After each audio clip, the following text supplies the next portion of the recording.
Hello everyone, and welcome to a new series from MMAC, Take 10. We'll get to know business and community leaders who are playing a significant role in building the future of Milwaukee, our region, and the state of Wisconsin. We'll dig into their big picture perspective on the opportunities and the threats we face as a region. I'm Chris Jenkins, MMAC's Director of Communications, and our guest today is one of our favorite teammates, MMAC Vice President of Community Affairs, Corry Joe Biddle, who's also the Executive Director of Fuel Milwaukee. So, Corry Joe, first of all, welcome. Thank you. I'm excited to be doing this. Thank you for having me. Absolutely. So to start off, tell us a little bit about your dual roles, both within MMAC and with Fuel Milwaukee. So I started off at MMAC in Fuel Milwaukee, which is an organization focused on community engagement for young professionals that live and work in the Milwaukee region. So my days now are filled with cultivating really interesting conversations and webinars and just things to really keep people engaged and connected to each other while we're in this time period. When we get back to the new normal, we'll be doing the same thing, but in-person events. And the idea is to help connect folks with each other, help them understand the cool spaces in Milwaukee, the great brands, the leaders, everything that it would take to really know Milwaukee and fall in love with Milwaukee and make this a permanent home. So that's sort of my goal in the work we do through Fuel.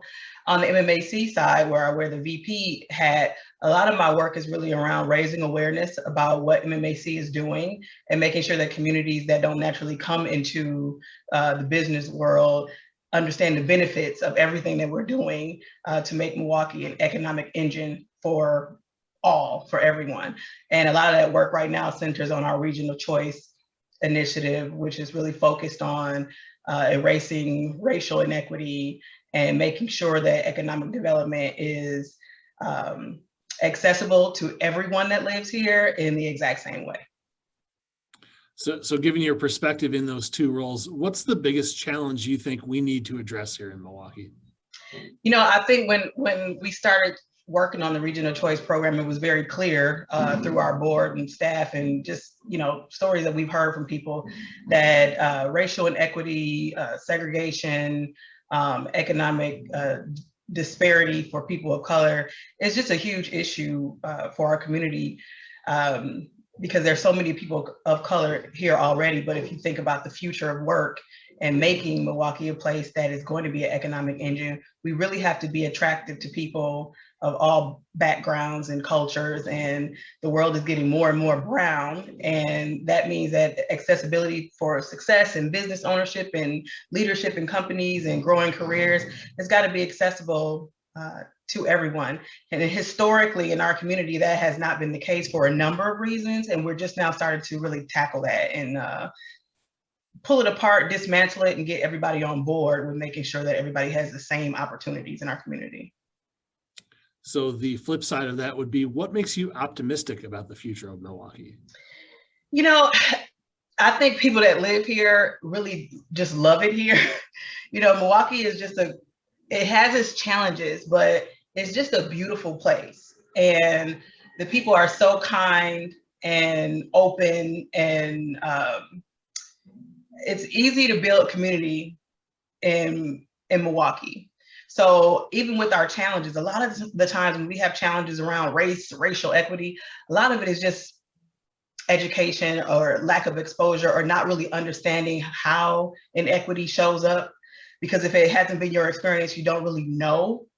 So exercising the muscle of understanding somebody else's perspective and seeing how racial inequity really plays out and how it affects people who aren't you, that's a muscle that we're building through Region of Choice. What makes me hopeful is that so many people have lined up to be a part of this process. And so many people are open to understanding things that they haven't understood before and really have a sensitivity and emotional intelligence about the fact that their reality isn't everybody's reality. So that makes me really hopeful because I feel like we can really turn our community around as long as people are open-minded and willing to acknowledge and respect the experiences of other people and adjust our systems, our behavior, our culture to make sure it includes everybody. So you really see that happening, and do you connect that directly to last summer and the George Floyd tragedy? I do. I mean, lots of people have been trying to do this work, and again, there's a hesitance. I mean, it's part of, you know, human nature and self-preservation for people just to, you know, I don't understand this. I don't want to see it. I don't, you know, there's a hesitance there. And in the past, I would say somebody would really have to have a very personal interaction, or a very close friend that they saw go through something racially motivated, something harmful, and then that would kind of open their heart. You know, that happened in one swoop across the world, really, when George Floyd was unjustly murdered. And I think that experience that so many people of color have been trying to communicate to folks who don't understand it, the world stood still, you know, and watched this man lose his life. And I think in a moment, people started to not completely understand, but understand what Black folks and brown folks have been saying, that our lives are not regarded in the same way. People do not consider us in the same way. We're not, in general, that goes from the boardroom to the workplace to the shop floor, you know, to the ground outside of a supermarket with a police officer's, you know, knee on your neck. There's a disregard that comes through years and years and years of othering, and years and years and years of projecting or subconsciously sending this message that Black and brown people, and, you know, we're seeing it with the Asian community, mm-hmm. that people of color are not the same as white folks, and that we're a little bit less somehow, and that we deserve a little bit less pay and a little bit less, you know, fewer opportunities. And it's not always blatant, but it's the subtle messaging that we've seen and that we've all been exposed to, that a lot of people in the past just have not wanted to see it. It's more convenient not to see it. It's too painful to see it. But what happened to George Floyd opened everybody's eyes, and it opened a lot of people's hearts. Like conversations that we would have never been able to have before are being had every day in depth, in audiences, with audience that I don't know if I would have even believed it if you had told me that this was going to happen. And it excites me. I'm really hopeful. I really am. I don't want to, we're going to what I call the fun part of the interview here, and it's kind of an awkward transition because we're talking about such a thing. However, I don't want to trivialize anything, but is there power in somebody going to a neighborhood they haven't been to before, or a restaurant they haven't been to before? Is that a positive thing? Is that something you'd like to see more of? And along those lines, what are some of those restaurants? Well, yeah, it is. There's so much power because Milwaukee, a challenge is segregation, but one of the positive things about that is that we have these like rich cultural clusters and spaces that have a different flavor and a different feel and a different energy. And I think the presupposition is that when I go into a neighborhood that is not familiar to me, I won't be accepted. And that's just not true. And I know that firsthand. I was terrified to party on Water Street because I thought they'll never accept me. I won't be getting into any place. And my experience was completely different than that. And it really changed my mind about people and places and how much of Milwaukee is mine and what belongs to me. So with that in mind, Cubanitas is my favorite restaurant, hands down. I went there because it's you know, in downtown near where we used to work at MMAC. And I remember going into the restaurant and I'm kind of looking at the menu, and I took Spanish in high school. I went to Rufus King, we took Spanish. And so I'm like really thinking I, you know, understand the menu. And I saw camarones on there, which is shrimp. And I just kind of ordered it because it's something I could pronounce. And when it came, oh my gosh. Like, have you ever eaten something and then when it was gone, you like wanted to lick the plate? Like if I was at home, I definitely would have been. And it comes with this garlic butter sauce. Oh my God, it's so good. Everything there is good. The drinks are good. The ambiance is beautiful. It's a completely different culture. The music, everything. It's one of the many places that you can walk into and be transported into a different world. Why do I schedule these right before lunch? That's a terrible idea. So you can get ideas. I guess you know where to go get something to eat now. Absolutely. If somebody is from out of town and visiting Milwaukee, what's one thing they can't miss? Let's imagine this in like a post-COVID time, which we're hopefully. You got to go to the lakefront. I mean, you just have to. Just driving the strip of the lakefront, get out of your car, walk. I mean, it is our best asset. And when I tell you, we have optimized that space. I mean, I've been in other communities where their waterfront is like where they built the highway. Right. You know, and we did the complete, or a bunch of condos and you can't get to. And ours, it's like there's so much green space and you can bike and walk and roller skate and play basketball and volleyball. And I mean, it is so fun. And it is the place where everybody in Milwaukee wants to be, especially when it's really nice outside. And it's I think for a lot of people, that's the place that makes you fall in love with Milwaukee. It's like that. This is the moment that I knew I loved MKE, is on the lakefront. So you got to do that. What was your first job and what's a lesson you took away from it? Okay, my first job was at Pick and Save on 76 in Good Hope. It's not there anymore. It's across the street now. And I was 15, so I couldn't be a cashier. We couldn't handle money. So they let me be a bagger. And I did that for 3 months until I turned 16. And then I was a cashier. And what did I learn from it? I mean, I was proud to say I was one of the best cashiers there because I remembered all of the produce codes.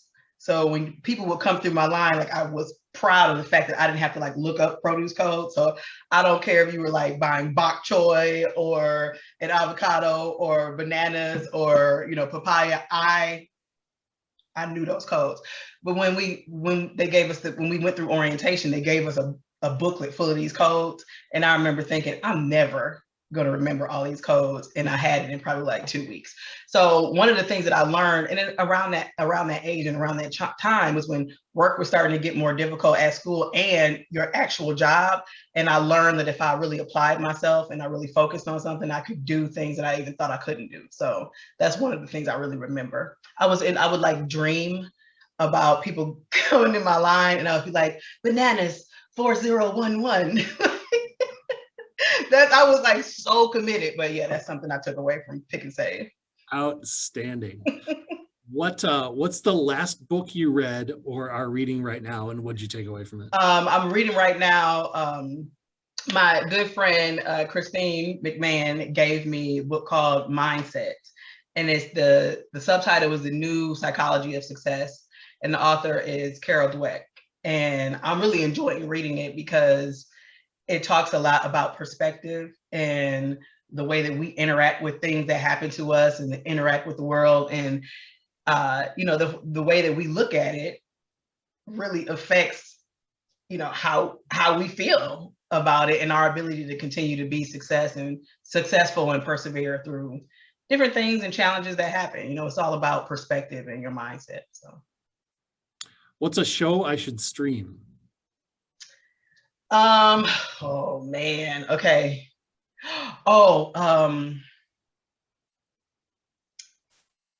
Queen's Gambit. It's and I watched this a while ago and it's come out a while ago, but it made such an impact on me. It's about a young woman that becomes a chess, genius.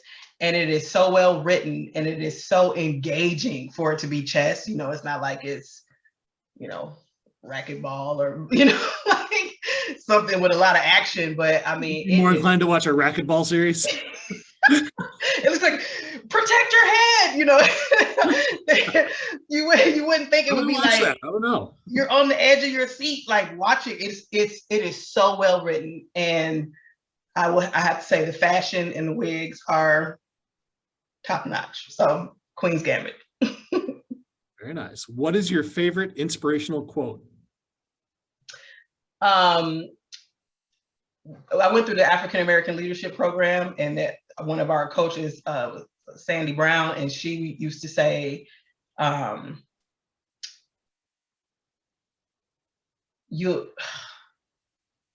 success will emerge when you learn to tell the truth. Success will emerge when you learn to tell the truth.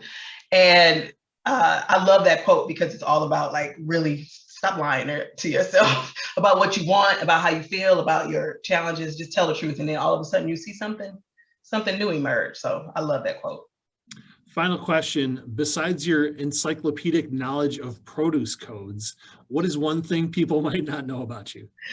This is a good one. I kind of dropped out of high school and went to MATC and got my high school equivalency diploma. I had already been accepted to college, and I was just over high school. It just was not for me. And then I learned that there's this other route that I could take, and so I did it. Most people don't know that because I was already a senior when I did it, and it was an odd choice, but I like to tell that story because so many people take unusual paths to wherever they go, and sometimes it's a choice and sometimes it's not, but you can still get there. Excellent. Thank you so much, Corry Joe, for your time today. This was fun, Chris. Yes, thank you. Everybody can watch additional Take 10 episodes on MMAC's YouTube channel, in our email newsletter, and on our social media channels. Thanks, everybody, and have a great day.